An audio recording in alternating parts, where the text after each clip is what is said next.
Hi everyone, I'm Kristen, a clerk here at McCracken County Public Library, and we are back with another edition of Conversations with the Writer. As always, I'm here with my lovely co-host, Tammy Blackwell, Director of Marshall County Public Library and a best-selling published author. And today you may look at this and think, where in the heck are they? Well, the last time Tammy and I recorded our video and everything was great, except I had technical difficulties and didn't get any sound. So all you had was screen pics of us just laughing like hyenas, which is fun to watch, but not if you really want to hear what we're trying to say. So thanks to Calvert City Branch Manager Sarah McGowan, who is also with us today. We are in Calvert City Meeting Room, lovely tree behind us, a little different location for us, but that's fine. We're still loud the same way we always are.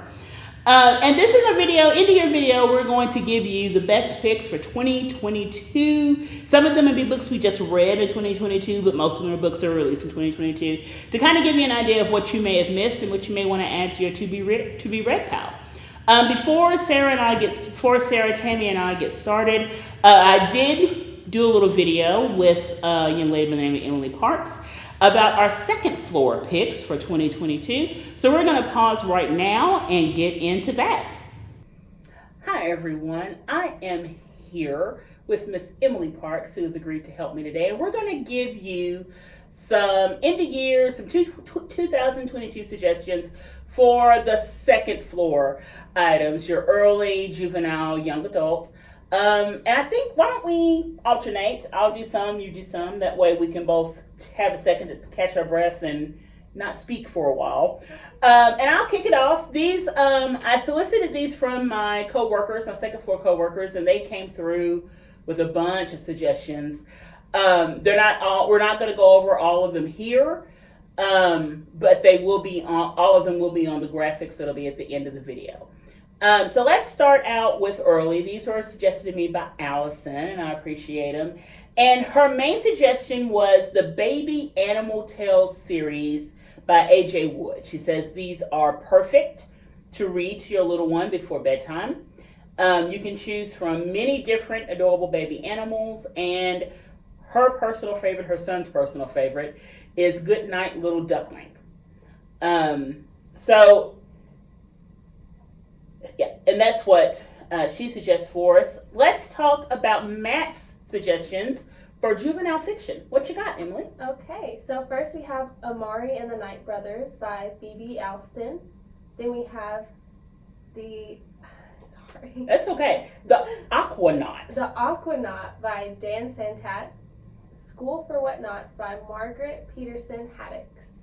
And all of these Matt picked because they were diverse. Some of them were sci-fi. And he thought that they would just really bring a bright reading experience to juvenile readers. I also have some juvenile nonfiction. Now, one of the things, Allison suggested this too, was kids really love the Guinness Book of World Records. Mm-hmm. They will check that out. They will sit and read it. I don't know what it is about it, but they love it. And of course, we have the newest edition. Is that something you've checked out? I don't know. It's nice to know what's going on each year, or it's interesting to know what records are being broken, even if you've never heard of them before. That's what I like. I always think about who sat down and decided they need to know how many rubber bands they can stack. You know, that kind of stuff. Yeah, I wonder how much money they make off of coming up with these new records and breaking them. Me too. If it's a moneymaker, I'm going to do it. I'm just saying. But I did get some graphic. Now, these are also from Allison, I do believe. No. Are they Nadia, maybe? I think these are from Nadia. Yes, thank you. The Babysitter's Club graphic novels. If you were probably a little younger than I am, maybe around Emily's age, you probably read the Babysitter's Club when you were growing up. I read them too, but I was out of their age demographic, but I read them too. My sisters had them. They are redoing those as graphic novels. And so far we're up to 1 to 12 and 13 to be out in December. Big Nate is a huge favorite amongst juvenile readers. The Who Was series. And these are just like little biographies on your favorite athlete, celebrity, historian, musician. I've seen those. I work when I'm ever in check-in. Whenever I'm in check-in, it's usually they not only get one, they'll get six. You know, but from who is Dale Earnhardt to who is Queen Elizabeth. There's probably going to be one soon out who is Lizzo. So just it's an extremely popular series. And the National Geographic, this is the same vein as the Guinness Book of World Records. It's just learning about the world around you and the pictures and things in there. And those are always really big with the young readers. Now, something I asked Emily wanted to get her expertise on is YA novels. That's kind of her thing. That's her wheelhouse. And she's got a little list here she's going to go over with us. So for the first one I read, it was The Final Gambit, which is the third book in the Inheritance Game series by Jessie Lynn Barnes. It was a great read. I feel like it was a great conclusion to the trilogy. And then The First to Die at the End by Adam Silvera. It's the prequel to They Both Die at the End. It's It's just as devastating, but it's very good. I Kissed Shara Wheeler by Cassie McQuiston. It's like an academic rivals to lovers type novel, and it's about self-discovery. I really enjoyed it. I've heard of that one. Mm-hmm. And then Five Survive by Holly Jackson. I believe this one is actually fairly recent. I mean, I just read it last week. It's a road trip thriller. I read it in one sitting. It was great. And One True Loves by Elise Bryant. That's a cute romance. I also read that in one sitting. It was really cute. It involves like the pressure of figuring out what you want to do after high school. One read I wasn't so fond of was The Counselors by Jessica Goodman. I like all of her other reads, but this one, typically if I like a book, I'll take the time to read it in one sitting, but this one took me weeks to finish because the plot just wasn't great, and I wasn't a fan of it. Was it a mystery or romancy or angsty or? It was supposed to be a murder mystery, but there were so many other subplots that it just felt like they were taking away from the main plot of the story. I'm good with mysteries, and I'm good with red herrings in mysteries, but not if all you get is red herrings, and then that just makes me mad. Mm-hmm. Yeah. Yeah, I was so thrilled for it, and that's why I actually finished the book to see if it got better, but it didn't. Oh, that's bad. Well, thank you for those. I'm going to throw out some more from Nadia. These are some juvenile graphic novels. Magic and Muscles by Hajime Komoto, which I'm sure I'm very mispronouncing. Fire Force by Atsushi Okobu. And Jujutsu Kaisen. Yeah, Jujutsu Kaisen. You got it. Thank you. Ooh, by Gigi Akutami. I believe so. I'm throwing a lot of accent in there that is probably not needed, but whatever. But those are some more juvenile suggestions from her. I also got some suggestions from Sean, and he gave us some video games. For his young adult video games, he recommends Horizon Forbidden West and Five Nights at Freddy's Security Breach, which I did play that one, and I did enjoy it. There were some glitches, but they weren't unbearable. Well, that's helpful. And then for juvenile video games, he had Rabbids Party of Legends and Lego Brawls. I do enjoy the Lego. I've seen the Rabbids. I haven't tried to play them. I'm still very stuck on Mario. I'm playing Rabbids Mario. Oh, really? They have a game with both of them, and that's what I'm playing right now. Oh, okay. I may have to check that one out.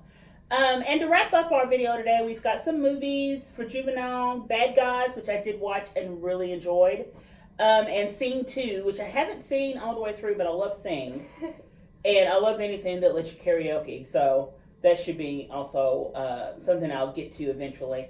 And for young adult, Ghostbusters Afterlife. So these are by no means all of the good material that was released in 2022.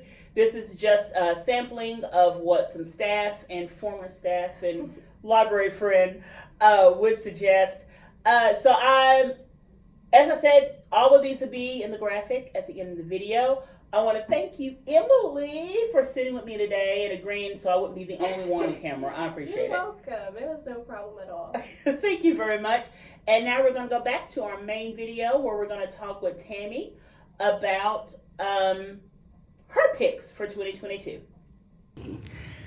One of the best books that I read this past year is Love on the Brain by Ali Hazelwood.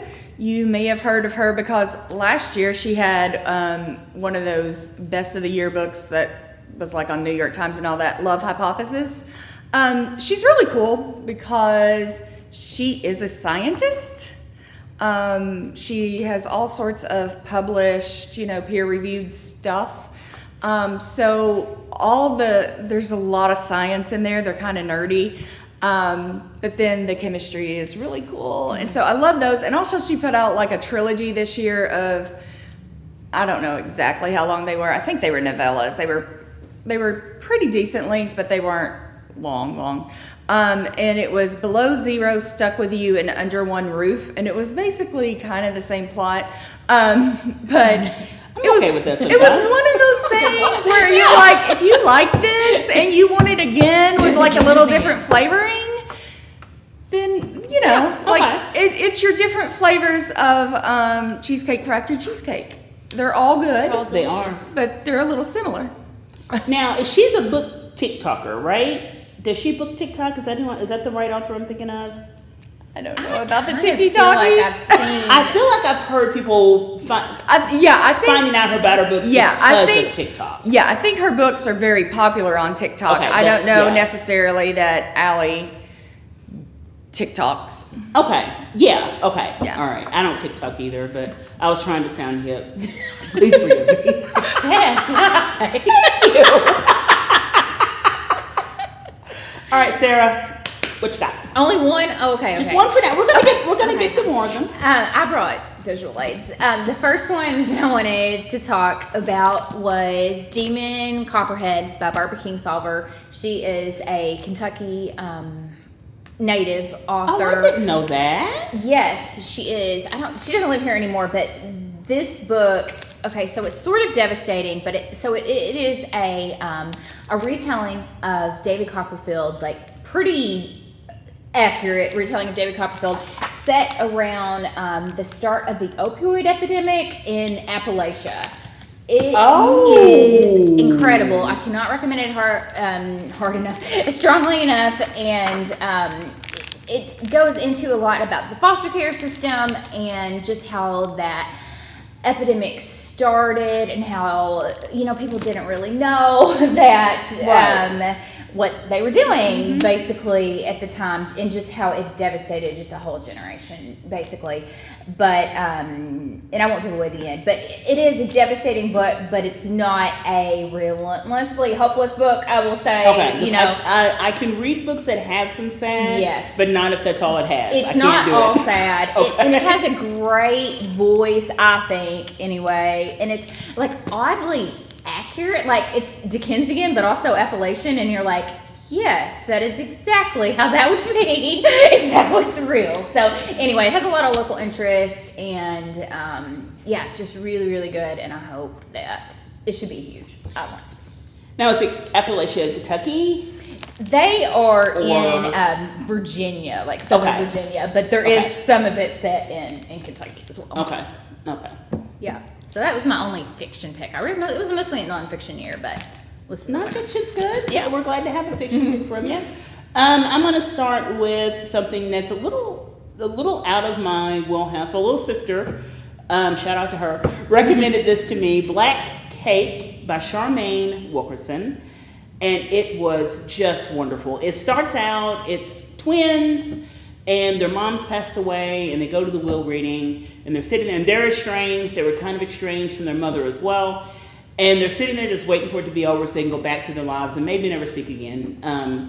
And the lawyer comes in, the first thing, he reads a letter from their mother that starts out, I need to tell you about your other sibling. And they're like, no, it's just what? And so it takes back to the journey of their mother's life and all these things they never knew.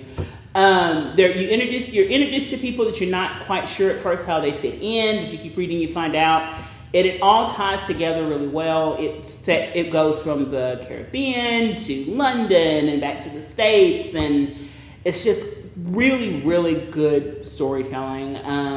I voted for it for a lot of Goodreads awards this year. I did not check to see if it won any, but it was really, really, really good. So I would like to recommend Black Cake, Charmaine Wilkerson. And I think they're making it, someone's optioned it for a Hulu miniseries, I do believe. Nice. So I kind of can't wait to see that. Yeah. Tammy? So my next pick is in the urban fantasy kind of category. Ilona Andrews' Ruby Fever. So if you don't know, Ilona Andrews is a husband and wife team that write together. That fascinates me. And I think one of them's Russian. So the thing that Ilona Andrews does very, very well is world building. Mm-hmm. I mean, these worlds are insanely complicated. And they're different series. They're completely different worlds. It's not like, oh yeah, this is obviously, No, they're completely different worlds. Very complicated, but they write them in this way that makes it very easy for you to fall into. And it's not, you're not having to like take notes and figure out like, okay, this is how this works here. And Ruby Fever is the third book in the second trilogy of a trilogy. Wait, hold on. Third book in the second trilogy of it. So it's going to be 9 books total. Yes. Okay. So there's one sibling. So this is like The Empire Strikes Back. Kind of. Yeah. Okay. So there's one sibling who gets a 3-book arc. There's a second sibling. This is her 3-book arc. Gotcha. And then there will be a 3-book arc for the third sibling. Okay. So it's just, any time that they come out with something in one of the worlds that I enjoy reading, it just sucks me in. Like I read until it's done.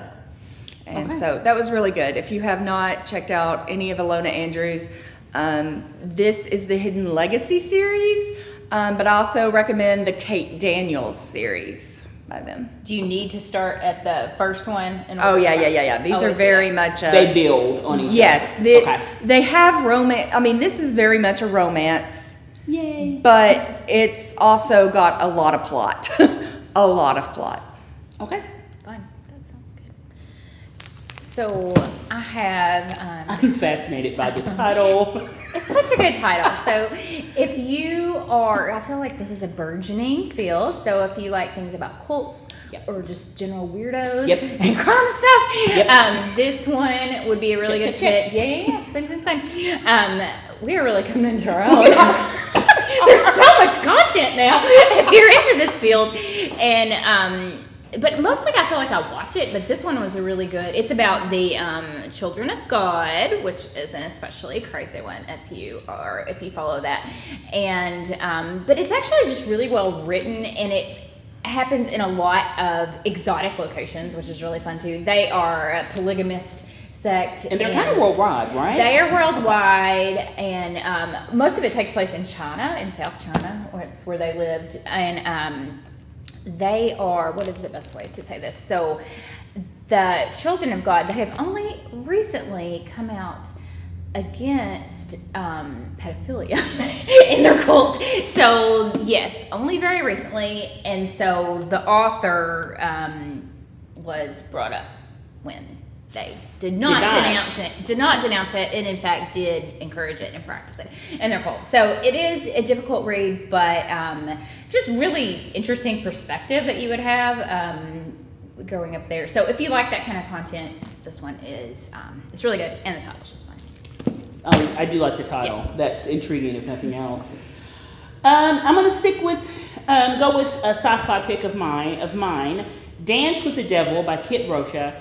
And this is the third in the Mercenary Librarian series, which is set in post-apocalyptic Atlanta. Something called the Flares has wiped out a lot of the grid, and this corrupt government has come to power, and you very much have the haves and the have-nots. These folks are part of the have-nots. They're former soldiers for the government. who are experimented on, and they all have some wicked powers.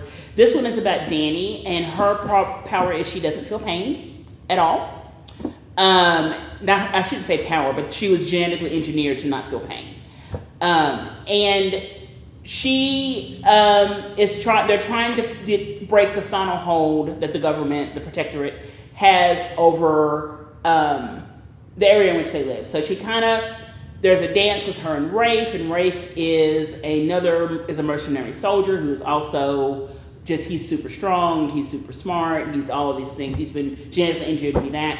And it's just, the world building is fascinating. I love that. It all fits. There's some things in there I just kind of skim because I don't understand what's going on. I don't have to make the story likable. So if there's two, this is the third book. There is the first one they're trying to get books from the Library of Congress. The second one they're trying to oust a general, and this one they're trying to take over the whole government. Eliminate the whole government. And it's just a lot of action, a lot of fight scenes, there's a romance, there's a lot of spiciness, and it's just really, really, really good. I need to read more about Kate Rocha. I have not yet, but I need to dig into her more. You know, the Ilona Andrews, Kate Daniels series is also post-apocalyptic Atlanta. Really? Like, what is it about Atlanta, guys? Isn't Walking Dead in Atlanta too? Well, that's where the CDC is, yeah, so. I guess. Oh. Interesting. Yeah. Huh. Sorry, Atlanta. Apparently, we want to see you guys, like, destroyed. And be the center of all destruction. Yeah. Sorry about that. How funny. All right. So I read 2 books by Chloe Lice. Is that how we decided her last name is? Sometimes we say Lice, sometimes we say Lise. Oh, we don't know. We don't know how it's pronounced. Sorry, Chloe.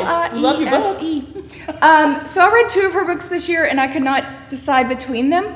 Everything for You is basically Ted Lasso fanfic. If you were like, hey, I would really like to read a story about Roy Kent and finding a gay lover, this is the book for you. It's really good. It was a lot of fun. I adore Roy Kent with all of my being, so I enjoyed that a lot. And then Secretly Two Wrongs Make a Right is her new series. And I just read that at your recommendation, and I really enjoyed it. It was a lot of fun. Yeah. So I liked both of them and could not decide. So she's an excellent writer. If you've not picked up the Bergman Brothers or grabbed this Two Wrongs Make a Right, and give her a try. She's a lot of fun. The other thing I really like about her books is they aren't cookie cutter hero and heroine. Usually one or sometimes both is neurodivergent, or they have a physical limitation or something on those lines. So it gives you like a lot of diversity as far as that goes. And you just don't see that a lot. And the way it's written, you don't notice, just because you're like, oh, it's the way I would like to be in the world, where you don't notice. It's just a part of who they are, and you deal with it and you go on. Yeah, they're not books about like, this is a book about Like a an issue neurodivergent book or whatever, person finding love. Yes. It's a love story, and one of them happens to be neurodivergent, Exactly. or both of them happen to be whatever. So yeah, it's good. Yeah. They're good. You explained that much better than I did, Tammy. All right, Sarah. Ooh, okay. So go ahead. Start. Okay. Now I got something to say about that. Have you read this? I have not read that, but this phone. phone. I had that phone. It's a great. I wasn't cool enough. I hope that this picks up, because I think it will, yeah. the phone like tickles a part of my memory that I'm like, oh my gosh, I talked to my friend so and so on this. So this book is Chuck Klosterman's The 90s. Chuck Klosterman is one of my favorite authors. He wrote Fargo Rock City and Sex, Drugs, and Cocoa Puffs. Just a lot of like humorous essay. So this one is about the 90s. He is he's kind of, to me, one of the quintessential Gen X writers. Yeah. Chuck Klosterman is. And so this one goes into just a lot of things you haven't thought about, like Ross Perot. in his ears. Zima. Who remembers Zima? Oh my gosh, so many girls in college got So drunk much off Zima. So many times. And the best Jolly Rancher to put in it. There was a lot of debates about that. Of which Jolly Thursday Rancher night to put in television. Thursday night Remember that? must Must-see TV. And this just blows me away. So, like, any random episode of Seinfeld from Thursday night television got more viewers than the Game of Thrones finale. So that's how, like, must-see. Like, things were different. So it's really well done. It's very in this they say. It's very lots of slacker grunge irony and about the sin of trying too hard, which is very 90s. The library will be closing in 5 minutes. There's going to be one more of these, sorry. So, if you are, if you fondly remember the 90s, or you're young and you're like into it ironically, I don't know, kids, but it's really, really good and lots of laughs from the past and just really, really well written. Just know that if you're into it ironically, we invented irony. Yeah. Yeah. It's been done, kids. Nothing's new. Yeah, I have a very visceral reaction to seeing that phone. My grandma bought me one to go to college. God, I thought it was so cool. Oh my God, it lit up. You could see the inside of the phone ringing. It was fascinating. Why don't all electronics should be like that? Just make it clear, and then the inside should be neon. Yeah, I agree. All right. So for my next pick, this is it's a pure romance, and I just loved it. The Fastest Way to Fall by Denise Williams, and it concerns a plus-size writer who's trying to find an angle with the magazine that she works on so she can get her own series and get her own byline. And she goes to her boss with a potential story of where she signs up for a fitness app and reports on how it works, doesn't work, things she likes, doesn't like, those kinds of things. And she winds up getting, the fitness app is set up to where you get a coach and they help you with exercise and diet plans and such. And her coach winds up being the CEO. She doesn't realize this at the beginning, but that's who her coach is. And they wind up, it's a romance, so of course those are your hero, your heroine. But what I really, really loved about this, she was plus size, and her whole goal was to be healthier, not just to lose weight. That wasn't the focus of what she was trying to do. And that was also her coach's focus. He listened and was like, okay, we can get it to where you can, you can run this amount, or you can, you'll get this will get down, that'll get down. And I just kind of liked the way they fell for each other. I liked how it was written. I just really, really, I've read another one. It's part of a series. This is the second one in the series. I read the third one, Do You Take This Man? It came out in September. Didn't like it as much as I liked this one because there wasn't as much build up between the two leads. They didn't have a lot of time outside of the romance. And in this book, they did. They had a lot of time. But it's just a really great book. She is a person of color as well. So I didn't quite feel like I was reading about me, but it was close. Did she end up losing weight? She lost some, but her big accomplishment was she wanted to run like a 5K, I think, without stopping. She wanted to finish a 5K. And that's what she was going for. Yeah. I'm glad you want that.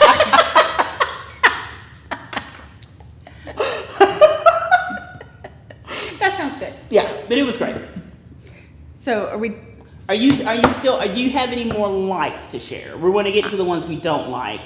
I mean, I have liked more, but I do not remember names and authors because I didn't write them down. Not even a Penny Reed? Oh, well, there was a Penny Reed. No, she has to mention this. Now that you mention it, Folk Around and Find Out was a lot of fun. It was. I didn't think it would be, and I really enjoyed that one. Yeah, it was a good time. That's Hank, who owns the strip club, and the single mom get together. It was great. I would mention the Christmas one from this year, but it's not out at the time of recording. It comes out tomorrow. Oh, the Three Kings. right? The second one in the Three Kings Yeah. book? Yeah, okay. So I'm sure it's great too. Just pretend it's fine. I've got a couple more to go over. You've got a couple more, so we'll just go back and forth, and then we'll get to our dislikes. Let's see. I guess I just have one more. Kristen and I both liked We this one did. Oh really my well. gosh. We fought over who was going to get to talk about It's it. maybe a little niche, but if you like basketball, If you live in Kentucky and you don't like you basketball, probably get a life. Come on, get with it. Start liking it. Start liking good things. we just want you to have joy, we folks. just want you, yes, appreciate the finer things. And yeah, history. Dana O'Neill is a great basketball writer, and she's with ESPN. And so this is a history of the Big East Conference, the original Big East, The library is now closed. not the stupid Big East. That's not the real No, Big I don't East enjoy now. this. The new This Big is like East. the original one. We've got George. Patrick Ewing on the Alonzo cover Mourning, here. Yeah, really readable. So many fun characters Yeah. that came through the Big East, like PJ Carlesimo and just all the coaches. Who else do we have? John Thompson, Yeah. Boeheim, yeah. and Patino, lots of them. Yeah. So, Oh, 'cause he was in Providence then. Yep. Yeah. Yep. He's one of the main When ones. they were So at Big East. super fun if you like even if you're not into college basketball, but you just like cultural histories. I think you Yeah. would like it, but extra fun if you like college basketball. So this is technically from December of 2021, so let's not get in. I really enjoyed that one because I kind of my whole introduction into college basketball. My mom was a huge Georgetown fan, and she couldn't get me to watch it until she said, "Look at that guy there," and I saw Alonzo Mourning, and I was Got it's the like cute voice. the sun came out. I heard him. I was like, "Ooh!" And he wears that tank top every time they play. Huh. I could I can get into this. But once I went to college and I had a team to root for, that kind of really kicked it off. So I got into all the conferences and who was best and everything. And for a lot of this book, the Big East was it. It was Allen Iverson. It Oh, goes into the whole yes, I Allen love Allen Iverson thing. Iverson. Lots of great players. Super fun. It was the class of college basketball, the Big East. So Yes. I really did enjoy that. Another pure romance for me, The Hookup Plan by Farrah Rashan. This is the third in the trilogy about three friends who meet because one of them is live tweeting a bad date, and the other two girls realized that it was a guy they were also dating and thought exclusively. And so that was book one where they meet. But then book two came along. It has to do with the second girl, and this is the third girl. This is the doctor. She goes to her class reunion, runs into her nemesis, and he's super fun. So she decides, hey, we'll do a class reunion one night thing, and then it turns out he's also involved with her work, which is what she finds out the next day. So it's all kinds of trope upon trope, but it's done really well, and I just really enjoyed reading it. I think I got the free art, and then I also bought it so I can have it afterwards. So I just thought it was really good. Do you have any more, Sarah? No, I brought a couple that You did not. I have not gotten to. No, that you want I'm to not read. a hater. Oh, I'm a hater, so I have one I I'm hate. totally a hater, but I'm not reading. You brought some to suggest. Yes, yes. Okay, yes. bless you. One more that I want to get into, and this was not a 2021, 22 release. This was I think it came out 2019. The Marsh King's Daughter by Karen Dion. Oh, I read that. That was good. And it was really good. It's a woman who she finds out that there's a man who's escaped from prison, and it's her dad. Her mother, he had kidnapped her mother when her mother was 15, had her, and she was raised in the backwoods, back marsh of Michigan until she was 12. And her dad winds up getting arrested, and now he's escaped, and she said, I'm the only one that can capture him. And this book goes back, it alternates between past and present. You've got the present where she started hunting them down, and then the past is how their life was up to then, how the first 12 years of her life went. And I just thought it was really compelling. It was really good. They are also doing a Hulu miniseries on this book as well. Although the casting, I raised the eyebrow, but that's okay. But it's a mystery kind of, because you don't know if she's going to catch dad or not. But it was really good, and I really enjoyed it. All right, Tammy, since we're haters, what do you want to hate on? Because I got something I want to hate on. Well, I didn't really hate anything this year. Okay. I will, but some things just didn't click with me. I understand that. I actually thought it was very well written and compelling, but the Wife Upstairs by Rachel Hawkins, which is not my normal kind of read. I'm not really into like these, I don't know what that is, suspense. It's a retelling of Jane Eyre. I don't know. I get those Bronte books confused. But, Wife in the Attic. You can Like figure it out. Psychological. Right. But they were all horrible people. They were just mean. Okay. All of them. None of them. Everybody just needed some counseling. Again, well written. Was it Wuthering Heights? They're all They're all crazy. I think so. in Wuthering Maybe. Heights. I don't know. Whichever one has a wife in the attic. No, that's Jane Eyre. Sorry. I don't know. Do not ask me about the Brontes. That is not something I really enjoyed back in school. And then I had two that I was really sad that I couldn't get into. Okay. The Ex-Hex by Erin Sterling, who is actually Rachel Hawkins, and Witch Please by Anna Aguirre. I love witch romances, but for some reason, neither one of those. And I might not have gave them enough time because I'm like Sarah, if something's not clicking with me at the time, I'm just like, chapter 2, I'm out. Mm-hmm. So I was really disappointed in myself, really, for not being able to get into those. Okay. I had a couple that I read this year. I just couldn't. And I finished them, and I didn't enjoy them. It was 2 by Sonali Dev, and she's a BIPOC writer, so I was super excited to get into these. Indian family in California. The oldest son is running for governor of California, so it's all, and they were actual royalty in India, immigrated over to the United States. And I read A Recipe for Persuasion, and I can't remember the other one that I read. And I think that they didn't come out this year, but I read them this year. And I just could not enjoy them. I don't know. There were parts of the plot that didn't work for me, and I just didn't get it. Another one, and I'm glad Sarah, please protect me. 10 Trends to Seduce Your Best Friend by Penny Reed. It's good. She's lying. And I'll tell you what my main problem is earlier when I was doing a Hello Fellow Kids about TikTok. This book was built around TikTok trends, and I didn't get it. I didn't know why they were doing this.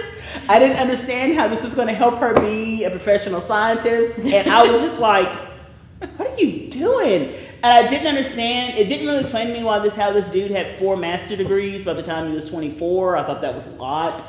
I just didn't get it. So it didn't ring the bells to me. I finished it because I really liked the characters. And I think had it not been based on, even if it'd been YouTube trends or something I understand, right, I probably would have liked it more. I just could not get into that. And the final thing I'll say, book that I did not get into, and it was highly regarded, an author I liked, A Lady for a Duke by Alexis Hall. And this is set in right after, I don't know my history as well, Napoleon's defeat. Waterloo. It's set right around then. The main character is presumed dead at Waterloo. He was a soldier. Sorry, she was a soldier. Misgendered her there. At Waterloo, and she took the opportunity to reemerge as her true self, who is Viola. And she goes to take a job. She is a companion for her sister-in-law. And she finds out that her best friend from when they were kids, that she actually went to war with, came back from war scarred, miserable, just not himself. And she goes to try to bring him out of without revealing who she is. And all of that would have been fine. But I didn't understand this being set in the 1700s, 1800s, somewhere. I tell you, I don't know history. I didn't understand how she could sufficiently disguise herself that he wouldn't recognize her. And that blew a hole in the story for me. And then when she did reveal herself, he was understandably angry because he thought she was dead, that it was his fault because he's the one that got her to go to war, to fight in the war in the first place. And it was written like he shouldn't have been angry that he thought his best friend was dead for several years. And I was like, no, I think that's okay.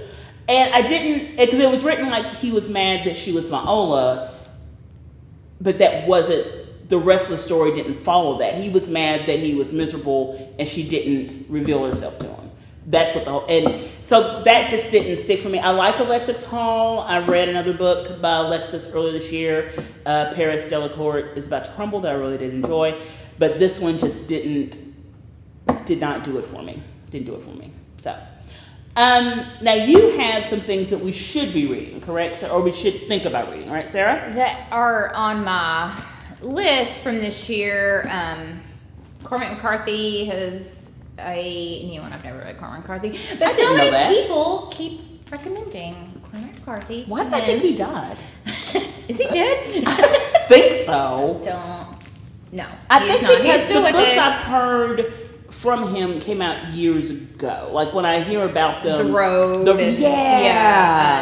What's the other one? Something for old men. Something. But so many people keep telling me. Yeah, so many people keep telling me to read this, so I keep meaning to do so. And The Cloisters, I've heard it compared to Secret History. If you were into Dome Chart, I know there's some people out there that are into. Ooh. Yeah, I love that one. So it's kind of like academic, one of those dark academia books. So is there a sticker on the front? It's a book pick. Read with Jenna, and she usually has good ones. Yeah. Yes, Jenna from whatever morning show that she's on. So those are a couple. I'm also really, really looking forward to. This one was checked out, so I couldn't grab it. But Lessons in Chemistry. Yes, I've heard good things about Lessons in Chemistry. I have heard really good things about that. That is it is about a female scientist, I think in the 50s, 60s. Something like that. Yeah, something along those lines. It's supposed to be really fun. And I've heard a lot of good feedback. Do you have an author? Bonnie Garnis. Thank you. Just I'm trying to look up the author real quick. So those are some that I'm looking forward to reading. So there's lots that'll go into next year. I'm sure that I'm finishing up my 22 reading. Speaking of Read with Jenna, we did not mention our friend. We did not. Because we're just terrible people again. Groundskeeping by Lee Cole. Thank you. That last name escaped me. I read it. I don't think Tammy read it. I know we both read it. I enjoyed it. It was set in Kentucky. And he's a local author, Kentucky author, worked at McCracken with both of us.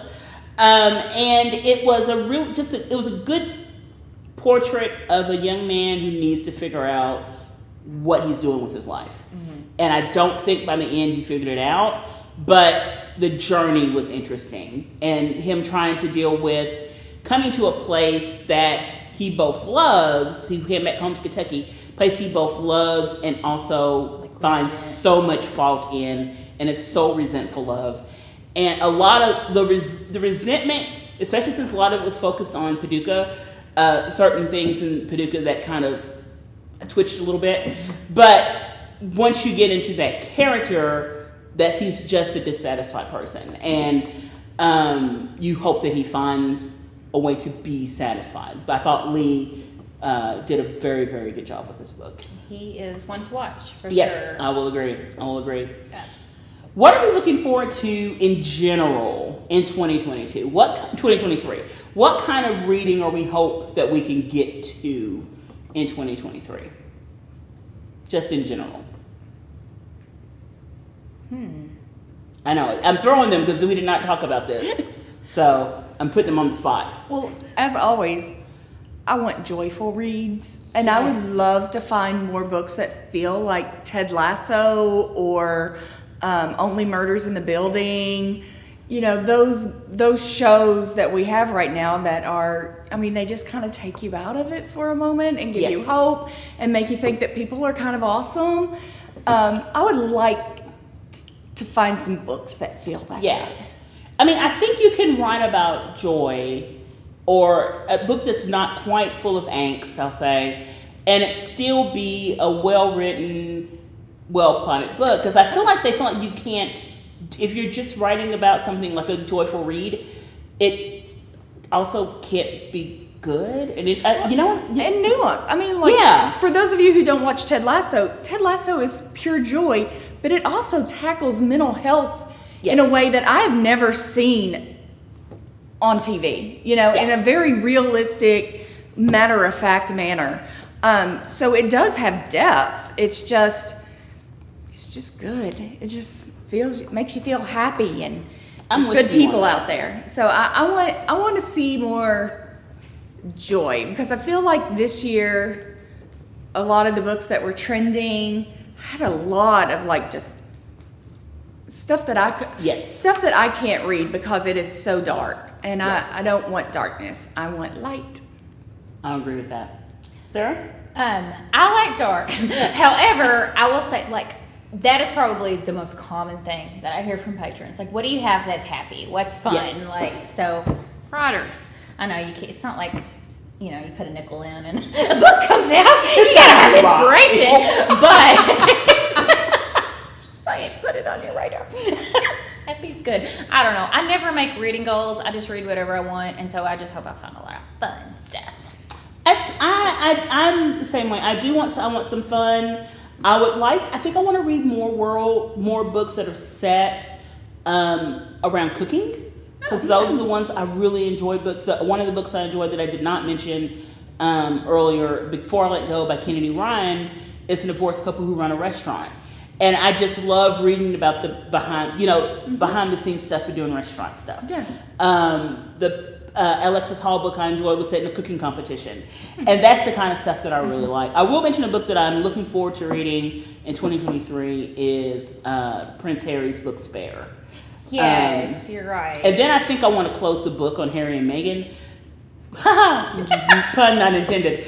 But I do want to read that, because I think we focus so much on just what's happened since he's married, and there's a lot that happened to him before that, and that's what I kind of want to get out of the book. You know, how is it being raised a royal? How is it, the experience when his mom died, and then he had to put a public face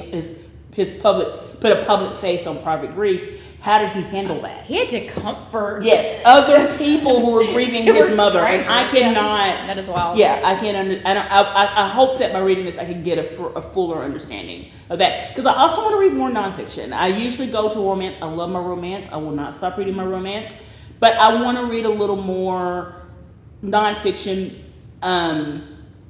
And maybe some things besides, memoirs, which, the Prince Harry book is a memoir, but read a little bit more than that next year. I hope so, anyway. We'll see what happens. Any final thoughts or anything before we close? Has anybody read the Michelle Obama? I've heard that one's really good. I have not. It's on my list to read. I have not read it. That was another one that I should have mentioned. I can't think of any coming out that I'm just like, oh yeah, this is a biggie. But there's always There's always something. Yeah. I would like to see a big book that just kind of sucks everyone. Another Harry or something. Another like Harry, another 50 Shades, something that everyone's talking about, everyone's reading. Community reads are fun, I think. Yes, I think so too. I will say one that I'm looking forward to in 2023 is Emma Berry's Chick Magnet. I know nothing about Emma Berry. I like that title. But there's neurodivergence in it, and there's chickens. That kind of chick magnet. And I just think that sounds like a lot of fun. Okay. So the description on Amazon, I was like, pre-order. Don't even know. I know nothing. Pre-order. So okay. Now I'm kind of looking forward to it. All right, so we'll close. I want to thank both Sarah and Tammy for sitting me today, giving me their reads. I really appreciate it.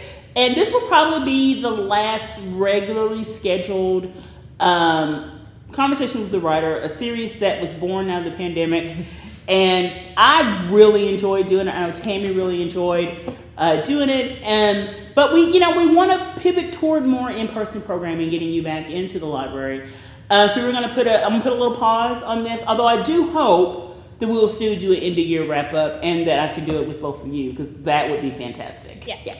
But so we're gonna put a little pause on this for a little bit. But I hope to see you back in the library. And if you see me, ask me what to read, because I have no problem telling you what you should be reading. Thank you all, and have a good evening.